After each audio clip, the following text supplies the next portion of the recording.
সন্ধে হলেই ছেলে মেয়ে বলবে আগে মা কী খাবো।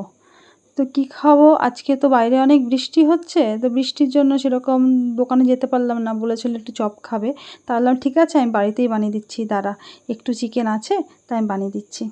তার জন্য আমাকে কী করতে হবে, প্রথমে একটা চাটনি বানাতে হবে। চাটনিটা টক দই দিলাম, পুদিনা পাতা, ধনে পাতা, একটু নুন, একটু সামান্য চিনি, দুটো কাঁচা লঙ্কা আর দিলাম গোলমরিচের গুঁড়ো দিয়ে ভালো করে একটা পেস্ট করে নিলাম। এবার এই পেস্টটাই কী করব, আমি একটা বাটির মধ্যে ঢেলে ডিপ ফ্রিজের মধ্যে ঢুকিয়ে রাখবো।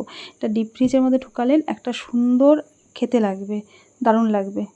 এবার আমি আর একটা মিক্সার জারের মধ্যে যে বোনলেস চিকেনগুলো ছিল সেই বোনলেস চিকেন তার মধ্যে দিয়ে দিলাম একটু আদার টুকরো, দিয়ে দিলাম কাঁচা লঙ্কা, দিয়ে দিলাম একটু গোলমরিচের গুঁড়ো আর কয়েকটা গোটা রসুন দিয়ে দিলাম, দিয়ে আর দুটো পেঁয়াজ, সেই পেঁয়াজটা কেটে দিয়েছি, আর একটা ডিম ফাটিয়ে দিলাম। তারপরে আমি এটারও একটা সুন্দর একটা পেস্ট করে নেব। বেশ একটা সুন্দর একটা মিহি পেস্ট হয়ে গেছে।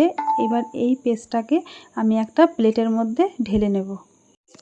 পেস্টটা আমার নিতান্ত খুব সুন্দর পেস্টটা হয়ে গেছে, খুব ভালো পেস্ট হয়ে গেছে। আমি এবার এই পেস্টটার মধ্যে কিছু জিনিস মেশাবো, যেরকম দিয়ে দিলাম একটু সোয়া সস, একটু নুন আর একটু কর্নফ্লাওয়ার দিয়ে দিলাম।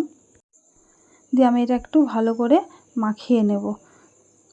আমার এর মধ্যে তো আদা রসুনটা দেওয়াই ছিল, তার জন্য আমি এর মধ্যে আর আদা রসুনটা দিয়ে দিলাম না। আমি শুধু কর্নফ্লাওয়ারটা দিয়ে ভালো করে মাখিয়ে একটু আটার মতন করে নেব, একটু যাতে শক্ত শক্ত হয়, খুব বেশি শক্ত হবে না, খুব বেশি নরম হবে না, ডোটা একটু এরকমভাবে হবে যাতে আমি হাতের মধ্যে ধরে একটু যে যেরকম শেপে করবে সেরকম থাকবে। আমি একটু লম্বা লম্বা করে নেব, খুব বেশি লম্বা না, একটু ছোট। আমি ঠিক এই যে এই সাইজটা খুব পছন্দ আমার, তো আমি এরকমই করে নেব।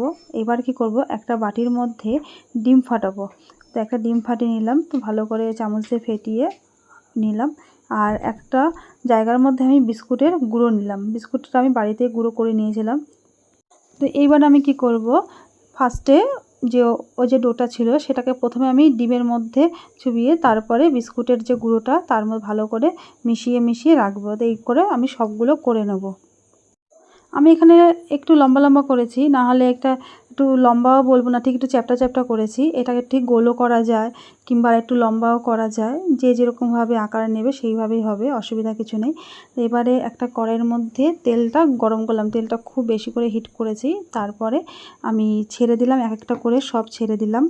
প্রথমে হাই ফ্লেম ছিল, তারপরে আমি এটা একটু লো করে দিয়েছিলাম, খুব বেশি লো করিনি, মিডিয়াম টু লো রেখেছি, না হলে পরে একদম উপরটা পুড়ে যায় আর ভেতরটা একদম কাঁচা থাকে। তার জন্য একটু আস্তে আস্তে করেই ভেজে নিতে হবে, তাহলে ভাজাটা খুব ভালো হবে। ভেতরটা সেদ্ধ হওয়াটাও দরকার, যেহেতু আমাদের চিকেনটা পুরো কাঁচাই ছিল, তো সেই জন্য।